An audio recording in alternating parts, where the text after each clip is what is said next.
हंसी पुत्र श्री भगवान विभीषण तोर घर लंका कैसे बनी। हरि पूछे श्री भगवान विभीषण तोर घर लंका कैसे बनी।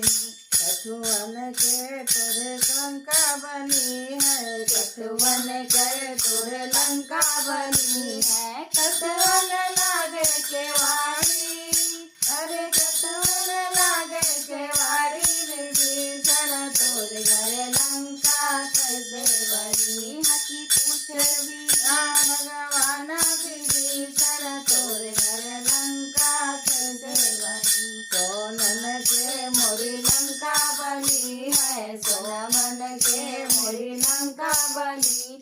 अरे रूपवन लागे केवाड़ी, अरे रूपवन लागे केवाड़ी, विभीषण तोर घर लंका कैसे बनी। हंसी पूछे श्री भगवान विभीषण तोर घर लंका कैसे बनी।